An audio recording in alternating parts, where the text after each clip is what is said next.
Well, good evening, ladies and gentlemen, and welcome to BAFTA. My name is Mike Selden. I'm your host and moderator for this evening. I'm an entrepreneur, built and sold companies, done various stuff. I've been writing a column in the Financial Times for the last 4 years.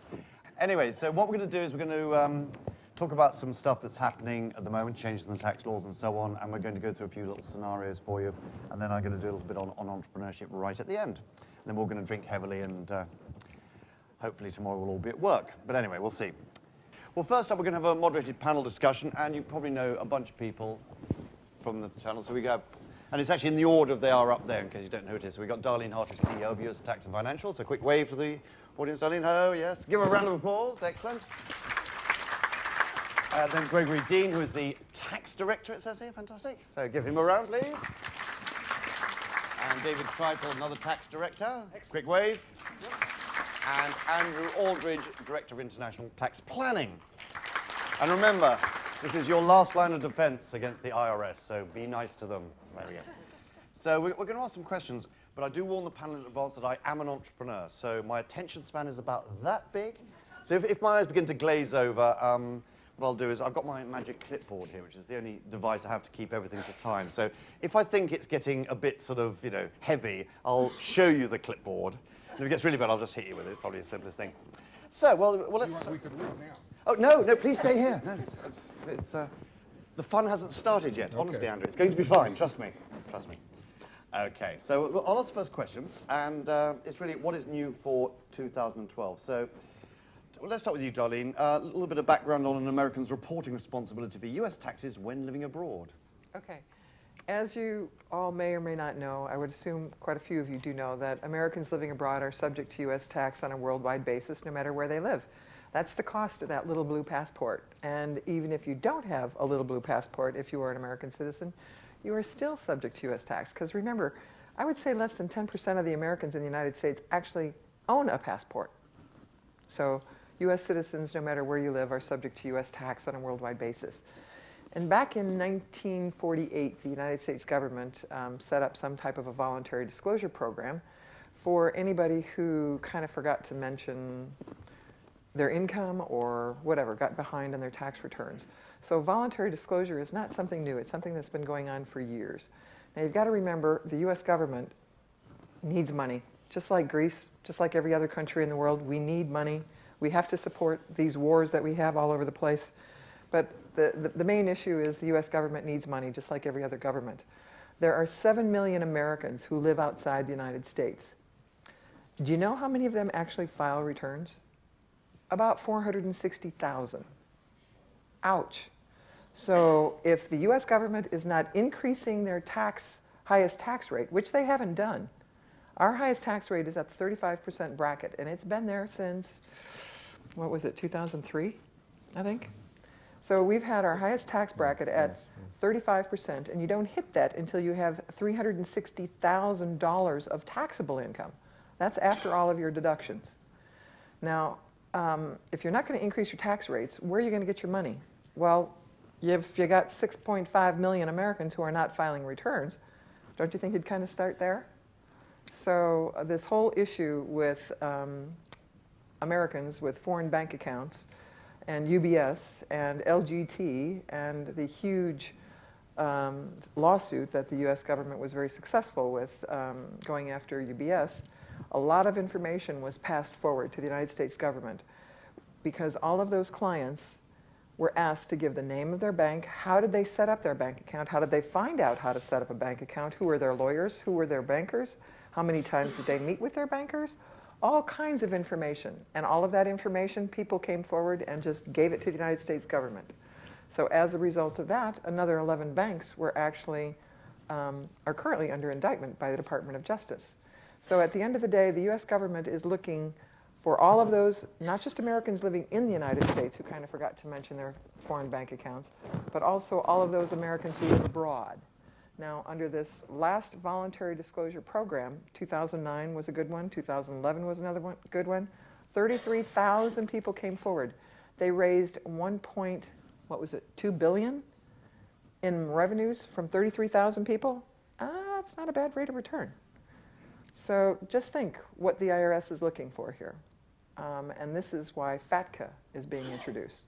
the Foreign Account Tax Compliance Act. And I think Greg is going to tell you a bit more about that. Anybody feeling just slightly guilty or not? No, probably not. No, Uncle Sam needs you to pay your taxes.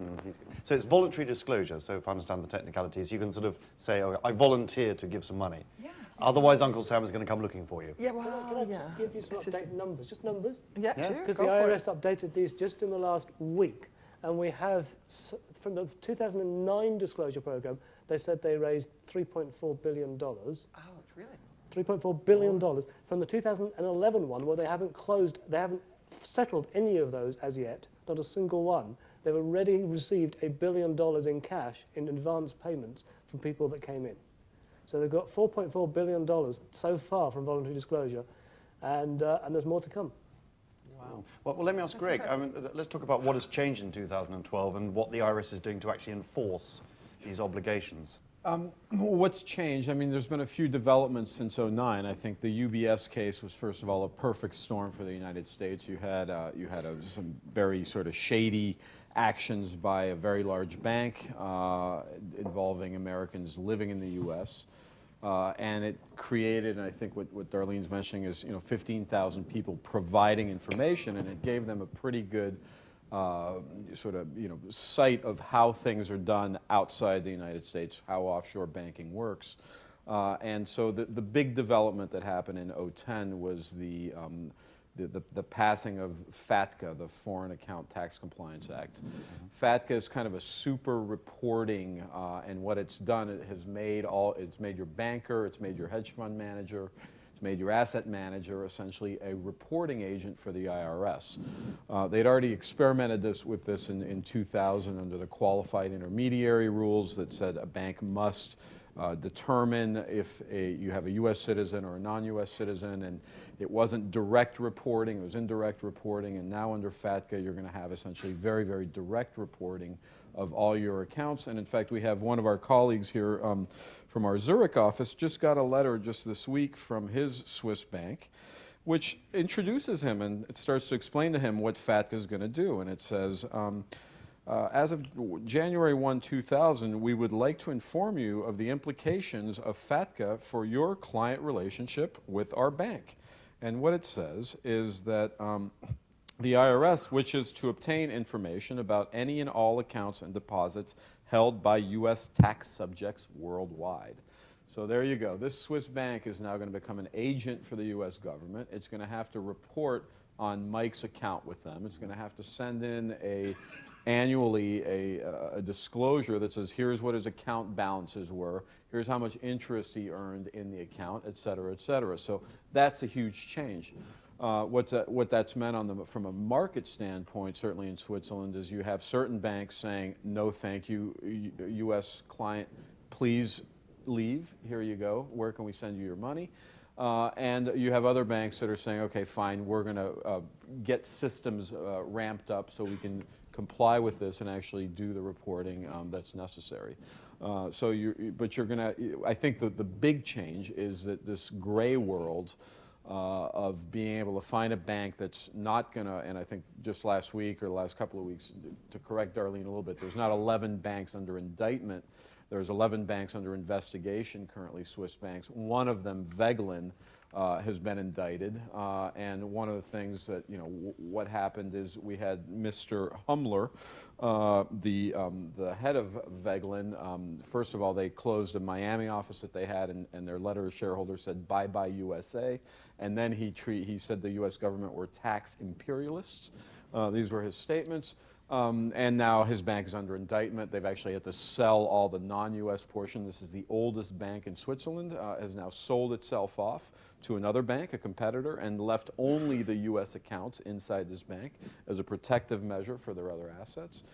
So this is what you're getting. The idea of gray banks, of being able to do this sort of banking in areas where you're not going to have the reporting is becoming, first of all, difficult, and secondly, obviously, it's dangerous.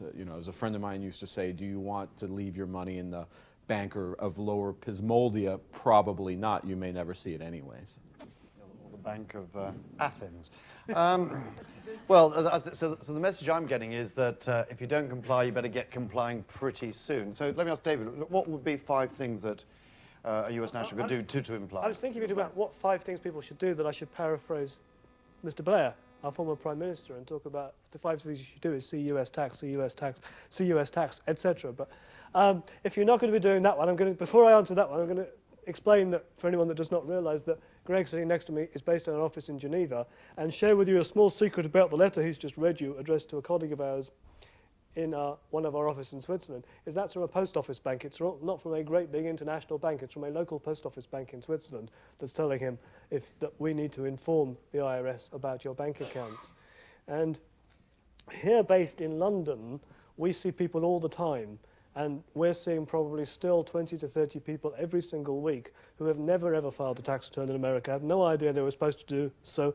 Many of them were born in the UK, many came here as college or as children or for marriage or for work, and never had any idea they were supposed to file returns.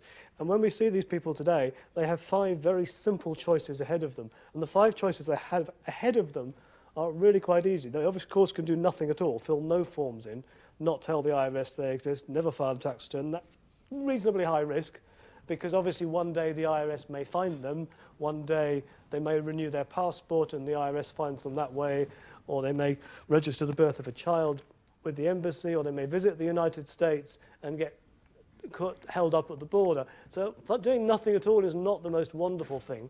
What some people are doing when they discover they're supposed to file is, of course, just starting this year and not bothering with the past. And that's not a bad answer. You file some forms, the government starts getting some forms, perhaps they'll never ask again. And again, it's not too bad an answer. The problem I've got these days, if you just file going forward and hope they don't ask about the past, is that the IRS are quite likely to say that doing nothing about the past once you know you're supposed to file implies that you are willfully not filing for the past. And the penalties for willfully not filing are horrendous, quickly running into the several $1 million range. And David, excuse me on this. The real lesson that we've learned in Switzerland, since we've been doing a lot of work there, is the banks are being asked, you know, under these 11 banks that indictment, not what did you say? Investigation. Sorry, investigation. The real lesson with regards to all of those banks, they are complying, and they are handing names out, and the IRS is asking the Swiss federal tax authorities to give them data on their clients, their American clients, from 2002 to 2010. So it's history, and you can't change your history. You can take your money out of the bank today and change it, but it's not going to, you know, it's definitely not going to do anything about your history. Now, all of those UBS clients whose names were handed out by the by UBS to the U.S. authorities, those names were people from history. They were not current UBS clients. They were clients who were no longer UBS clients for years. They were clients somewhere between the year 2002 and the year 2010. And Credit Suisse is doing the exact same thing. And so is Julius Baer. You know, because we see the letters that the banks are, you know, that the Swiss federal tax authorities are sending to the clients and asking for this type of information. Darlene, I'm now scared, even though I haven't got any money in Switzerland. So come on, David, what do we do to comply? And tell us about the form 8938, which we're dying to find out about. Got to all 5 things. We can do nothing at all. We can file going forward. And as you said, the UK government signed an agreement with the IRS on the 8th of this month, saying that they will start sending names, addresses and account balances to the IRS automatically. If you do nothing, that's not a great idea. Filing going forward, I think you may be found. I think it's high risk. You can quietly file, which effectively means you fill all the forms in for as many years as you think is right, stick them in the mail and hope the IRS don't ask questions. And again, that for some people is the right answer, but you'd probably want to do some maths and work out what the possible exposure is to penalties before you rush to stick things in the mail. The alternative, and Darlene said this earlier, is to use the IRS's traditional voluntary disclosure program, which has been open since 1948, and that implies sending in, obviously filling in returns for how many years are appropriate, 6 years typically, calculating what your exposure is in terms of penalties, sending those returns to the IRS Criminal Investigations Division, because that's what voluntary disclosure requires, disclosing and explaining your position. And they may choose not to criminally prosecute you. There's no reason why they would necessarily. But it sounds pretty scary. And if you're not going down the doing nothing route, the filing going forwards, sending things quietly in the mail, The traditional voluntary disclosure, the fifth alternative today, is to use the IRS voluntary disclosure program just launched this year, which requires filling in 8 years' worth of tax returns, paying any tax you owe and some penalties on the tax, but also sending the IRS a very nice donation of 27.5% of the value of the assets you have outside America, which is a very, very large penalty, and for many people would bankrupt them. And it's not an enjoyable choice, but that's the 5 choices you have today. Now, having said that, America has got probably the simplest tax system in the world. It's quite easy. Darlene mentioned it earlier. It's worldwide. It's forever. In addition, I don't think that's difficult. So we've got a really simple tax system, and it requires a whole bunch of income tax returns. And for those of them who have done in the past, they may be familiar with the FBAR, which discloses bank accounts. We have a nice new form, this 8938 form, which requires that you disclose vast amounts more of financial assets. For most people outside America, you don't have to file the form unless you've got at least $200,000 worth of money stuffed in a bank account, pension plan, shares, and other investments. But it's a whole bunch more reporting than ever before, simply because America wants to know more about Americans abroad and how much money they have so they can raise tax to help pay off some of this lovely national debt. Now that we've scared the living bejesus out of most of you, the real issue that the IRS has actually given a serious break, and they're treating Americans living abroad much different than they're treating Americans living in the United States who have all those foreign assets abroad. They're actually giving a break for people who actually live and pay taxes in their local country. And they will seriously consider, under reasonable cause, abating all penalties. Okay? Not interest, but all penalties. But now think about it. Your top tax rate here in England is at the 50% bracket. If our top tax rate is 35%, how much additional tax you think you're going to pay? Okay? You should have more than enough foreign tax credits to cover your U.S. tax liability if you're actually filing and paying tax here. Depends on if you're not domiciled, if you're paying your $30,000, what assets you have offshore. There's a lot of issues to consider. But, I mean, think about it, guys. The top tax rate here is 50%. Our top tax rate in the States is 35%. You don't even hit that until you have $360,000 of taxable income. And what do you hit the 50% bracket at, what, 100,000 pounds or 150? So. And the Form 8938, which I've got here, that is the form you fill in to disclose this stuff. Along with your non-US financial assets to the IRS. So you write down the amount of money you have in the bank, the value of shares you've got, the value of interests in partnerships, interest in pension plans, interests in trusts. It's a pretty comprehensive form. Now, I don't know if any of you have any questions. Normally I say let's have some questions. And I say explain who you are and what your challenge is. I think what you may prefer to do is to go and visit US Tax Financial and discuss it privately. Though I am actually, hang on, I'm getting to my earpiece. I've got a question. Actually, it's a question for Andrew. It's a question from Mr. McCartney from St. John's Wood. He says he's married an American girl, and it's all gone terribly well, but he feels now, having heard the discussion, that perhaps he should have done some prenup stuff to stop the IRS getting all of his money. So what would your advice be to this Mr. McCartney from St. John's Wood? If you'd come to me earlier, I would have said fall in love with somebody that isn't an American. Now that he's... Wait a minute. No, I've only got one thing to say to that. Heather Mills McCartney. Didn't work out. So the British girl, she's gone back to the American girl. It's going better for him. What would you advise? Love doesn't conquer taxes, necessarily. The biggest problem you have with married couples is they like to commingle their assets. He owns something, he wants to give it to his wife. She owns something, she wants to give it to her husband.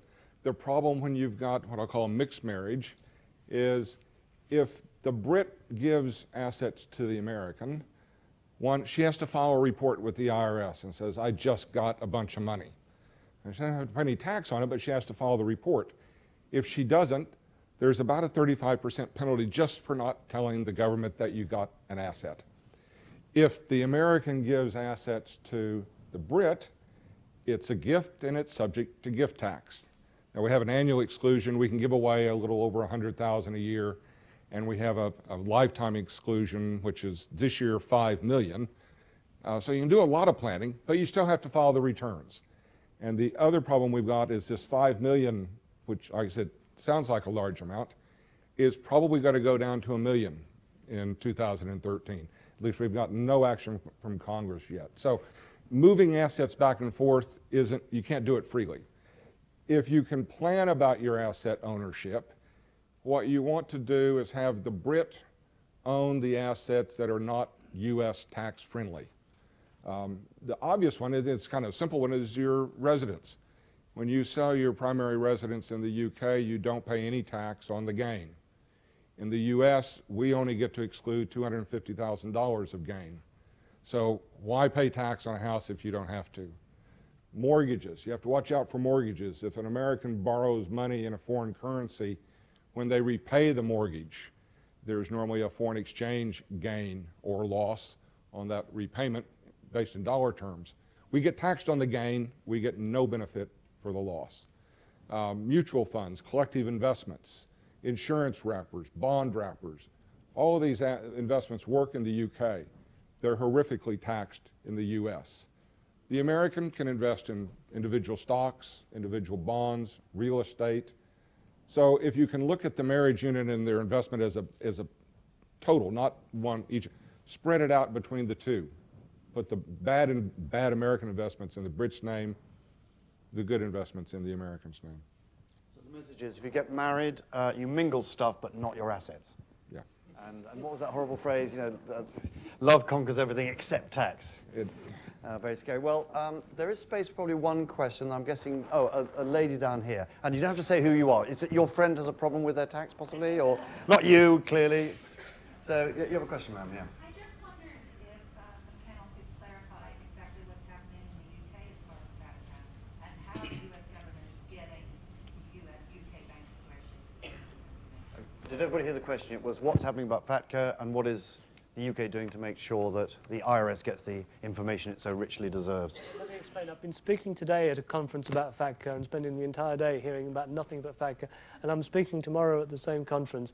And FATCA is a fascinating subject because for those of you who know very little about it, the United States issued 389 pages of draft proposed regulations earlier this month. And those proposed regulations are so difficult to understand and work and become workable by the global financial community. Along with that, the governments of the United Kingdom, the Kingdom of Spain, Italy, France, and the United States entered into a joint agreement saying that they will agree to share information about Americans. So the UK government will have to change UK legislation to comply so that the UK data protection rules, European Union data protection rules, are not breached. And similarly, the United States will have to change the laws in Delaware so that Delaware starts sending the names of owners of US corporations to the United Kingdom. Is that going to happen? Is either country actually going to change their domestic law in any hurry at all within the next 1, 2, 3, 4 years? I would doubt we're going to see very much movement. There's other things for Congress to worry about in America. There's an election this year. I think there'll be a very, very slow burn on the UK and FATCA.